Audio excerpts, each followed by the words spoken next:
And with that, I yield to Ranking Member Stansbury for her opening statement.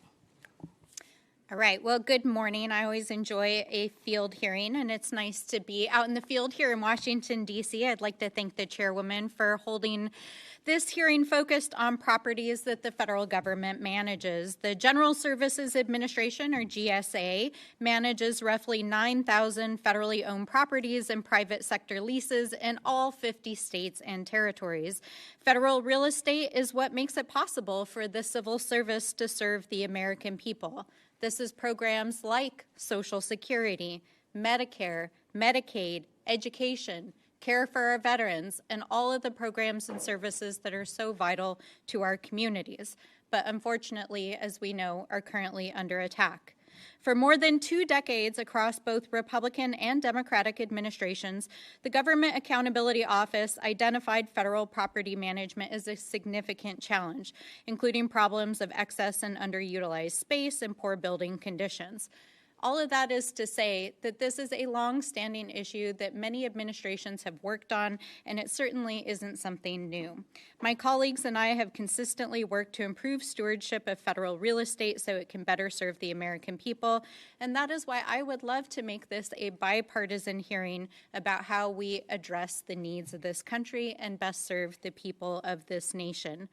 The last administration disposed of properties saving nearly $2 billion for American taxpayers, and recently Congress worked together to pass bills for additional tools to reform and consolidate the federal property inventory. These efforts also directed the sale of 4 federal buildings, including the one we are here in today.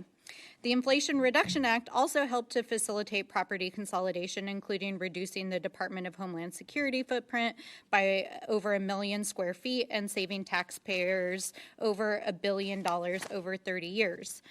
But instead of building on these successes and continuing to do what could be characterized as the tedious analytical work on behalf of Americans, the Trump administration is currently taking a fire sale approach of looting the federal government and stripping it for parts to pay for tax cuts that we know will come up in their reconciliation deal. Let's be clear. Republicans are trying to pass legislation right now that would give billionaires permanent tax breaks on the order of $37 trillion over the next 3 decades. And in order to pay for that, they are looting the federal government and taking a page out of the playbook of private equity. Take public assets, privatize them, sell them for profit, lease them back, help your buddies make money. And that is exactly what we're seeing here today. And unfortunately, we've seen this across the federal government since the Trump administration took office. In fact, we have been deeply concerned that the entire DOGE effort has been a front to help support billionaires who are trying to privatize public services. And just this week, we have seen, as Elon Musk is on his exit out of the federal government, he has secured billions of dollars in new contracts across the federal government. Conflict of interest? Yes, absolutely.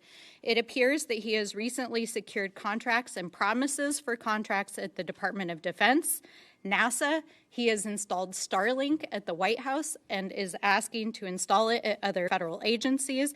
And we understand that there is the potential to potentially deploy his AI technology across the federal agencies to replace the tens of thousands of federal employees that have recently been illegally fired.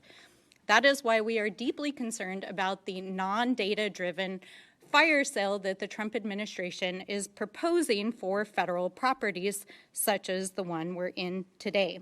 So, I am deeply distraught and dismayed that we do not have an administration witness with us here today, that GSA is not here to answer questions, that yet again Elon Musk is not in front of this committee, and unfortunately we have yet to see a single Trump political appointee in front of this committee or the Oversight Committee. So, we will continue to do our jobs to elucidate what is happening inside the federal government. I look forward to hearing from the witnesses today, and I look forward to talking about how we can actually manage federal properties and the federal workforce to continue to provide the vital services that are needed for the American people. Finally, I just want to say that it is quite rich to talk about the abuse of federal properties after Donald Trump used the historic Postal Service building just down the street during his administration to make millions and millions of dollars from foreign governments while they came and visited him in the Oval Office. So let's make sure that we are doing right by the American people and doing things in a way that is transparent and also in the interest of the public. And with that, I yield back.